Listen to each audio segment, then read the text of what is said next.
After World War II, conflict between major nations became much rarer.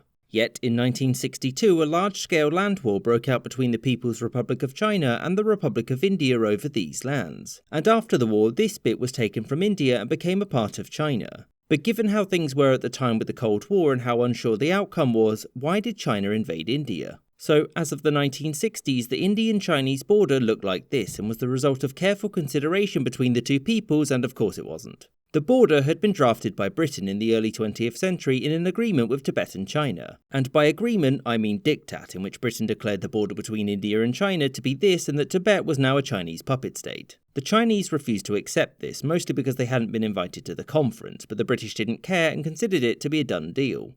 Now, India gained its independence in 1947, and along with its freedom, it also gained a territorial dispute. One which was made worse when China annexed Tibet in 1951, and since it was one of India's most important trading partners, it soured relations. Tensions rose until 1954, when India and China came to an agreement in which they agreed to respect each other's territorial integrity and increase trade. This was up until 1960, when Tibet was host to a failed uprising, and the crackdown afterwards damaged India's ties in the region. The Indian Prime Minister, Jawaharlal Nehru, was critical of China's response and gave shelter to those fleeing the region. This angered the Chinese government, and its foreign minister Zhou Enlai pushed for a military response to do two things. 1. Take this territory, which was populated largely by Indians of Chinese descent, and 2. Dissuade India from supporting any Tibetan rebels in the future. As such, spies were sent into northern India to lay the groundwork for an invasion, and the Chinese built up infrastructure in the border regions and started to move soldiers there. The Indians, fearing an escalation, created the Forward Policy, which would build up their border defences and make India's claim to the land indisputable.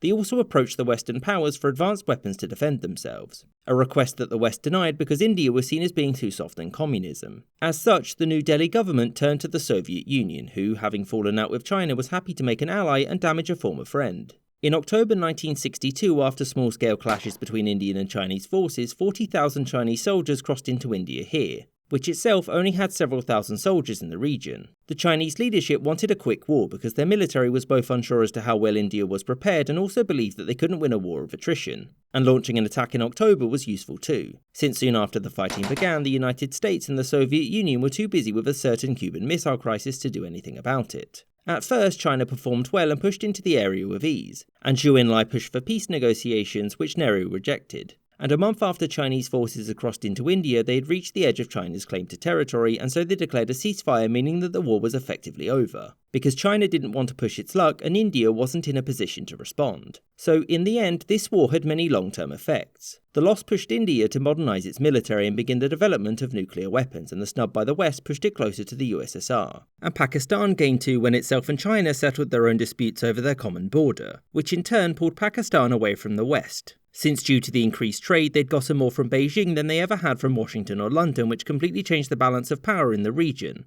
I hope you enjoyed this episode and thank you for watching, with a special thanks to my patrons James Bizanet, Mr. Wolf, Kelly Moneymaker, Sky Chappelle, Jerry Lambdin, Jordan Longley, Adam Stalter, Corsho Wolf, Gareth Turner, Marvin Cassell, YN Hockey, Captain Psydog, Spencer Lightfoot, Boogly Woogly, Matthew Shipley, Maggie Paxkowski, Aaron the White, Robert Wetzel, Marcus Arsner, Anthony Beckett, Alex Schwinn, The McWhopper, Gustav Swan, Copper Tone, Spinning Three Plates, Mo, Winston Cayward, Charles I, Ben Ivinson and Scottish Trekkie.